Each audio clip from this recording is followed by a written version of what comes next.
शनि की साढ़े साती क्या है? इसके प्रभाव को कैसे कम करें? शनि को कर्म का स्वामी माना जाता है और शनि की साढ़े साती जब किसी व्यक्ति के जीवन पर चलती है तो उस दौरान व्यक्ति को उसके पिछले कर्मों का प्रभाव स्पष्ट रूप से सबसे अधिक दिखाई देता है। शनि की साढ़े साती तब शुरू होती है जब शनि जन्म स्थान चंद्रमा से द्वादश भाव में पहुंचता है और जब वे प्रथम चंद्रमा से दूसरे घर से निकल जाता है तो समाप्त होता है। समय के नकारात्मक परिणामों के कारण अनगिनत लोग साढ़े साती के प्रभाव से डरते हैं। शनि हमारे जीवन को कैसे प्रभावित करते हैं? शनि को कर्म का स्वामी माना जाता है और आमतौर पर इसका नकारात्मक प्रभाव भी पड़ता है, लेकिन ये दूसरे, सातवें और 10वें घर में होने पर सकारात्मक प्रभाव देता है। इसका आपके घर, बच्चों, धन, वैवाहिक जीवन और अन्य पहलुओं पर भी काफ़ी प्रभाव पड़ता है। जिन लोगों पर शनि की कृपा होती है वे मशीनरी, परिवहन और अन्य बुनियादी ढांचा उद्योग से संबंधित व्यवसाय के मामले में बहुत अच्छा करते हैं।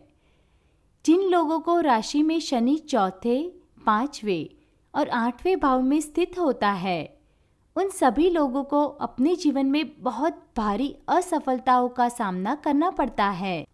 शनि का प्रभाव कम तब होता है जब वे केतु और राहु के साथ टकराता है, लेकिन दूसरी ओर जब शनि शुक्र से प्रभावित होता है तब वो इसका बहुत ही लाभकारी प्रभाव पड़ता है। शनि की साढ़े साती का क्या प्रभाव पड़ता है? शनि एक अवांछित प्रतिकूल ग्रह है, इसलिए जातक को साढ़े साती के दौरान कठिनाइयों का सामना करना पड़ता है। साढ़े साती के प्रारंभ में व्यक्ति को उसके अशुभ कर्म का आर्थिक कष्ट का अनुभव होता है। वो व्यक्ति तब निराश हो जाता है और उसे संबंध और रिश्तेदारों और दोस्तों के साथ समस्या होने लगती है। जब शनि की साढ़े साती आती है तब ये आपको आपके शत्रु से परेशान करवाएगा। इस दौरान आप मानसिक और भावनात्मक रूप से बहुत कमज़ोर महसूस करेंगे। आप अपना सर्वश्रेष्ठ देने के बाद भी प्रगति नहीं कर पाएंगे। जैसे ही आप साढ़े साती के चरम पर पहुंचेंगे, आपको गंभीर मानसिक स्वास्थ्य और शारीरिक स्वास्थ्य संबंधी समस्याओं का भी सामना करना पड़ेगा। आर्थिक तंगी हो सकती है। आपको आर्थिक तंगी का भी सामना करना पड़ता है और कर्ज के बोझ का भी सामना करना पड़ सकता है। शनि की साढ़े साती आपको समग्र रूप से एक असंतुलन व्यक्ति बना देगी। शनि की साढ़े साती को कम करने के उपाय: जब तक साढ़े साती की अवधि खत्म नहीं होती तब तक हर दिन आप ओम हनुमन्ते नमः का जाप कर सकते हैं। इससे आपको मदद मिलेगी। विशेष पूजा करें।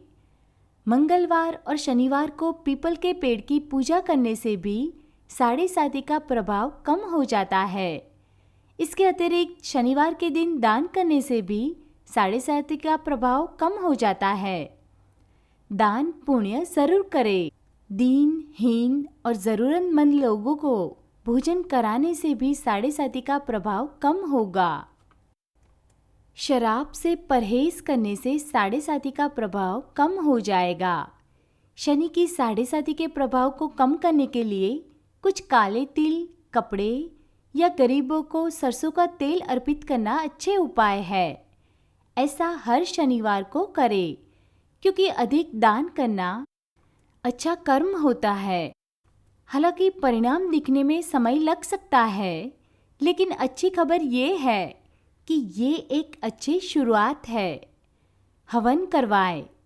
अपने कार्यालय और घर में हवन करने से भी साढ़े साती के प्रभाव से मुक्ति पा जाएंगे। शनिवार के दिन काले रंग के कपड़े पहनने से भी साढ़े साती का प्रभाव कम होगा। हनुमान जी का नाम ध्यान जरूर करें।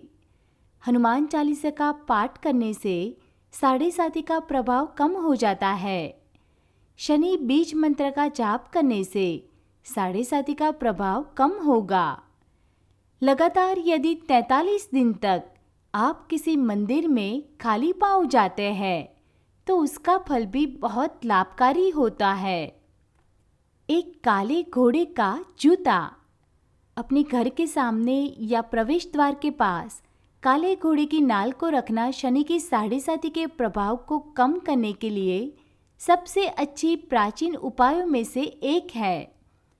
आप अपनी मध्यमा उंगली पर काले घोड़े की नाल की अंगूठी भी पहन सकते हैं और हर दिन उसकी पूजा कर सकते हैं। निष्कर्ष, याद रखें कि आप घरेलू उपचारों को लागू करना शुरू करेंगे तो आपको तुरंत कोई परिणाम नहीं दिखेगा। आपको इसे समय देना होगा और धैर्य रखना पड़ेगा।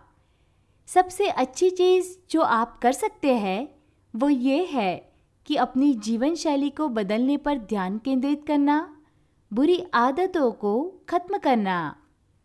आपका चरित्र और आपका समर्पण वही है जो शनिदेव को प्रभावित करेगा और बुरे प्रभावों को कम करेगा, न कि कुछ अस्थायी उपाय या नई चीज़ों को आजमाने के चरण। ऐसा करें और हमें यकीन है कि आपका भविष्य बेहतर या कम से कम सही दिशा में आगे बढ़ेगा। हमारे चैनल को सब्सक्राइब कीजिए और पेज को लाइक करना मत भूलिएगा।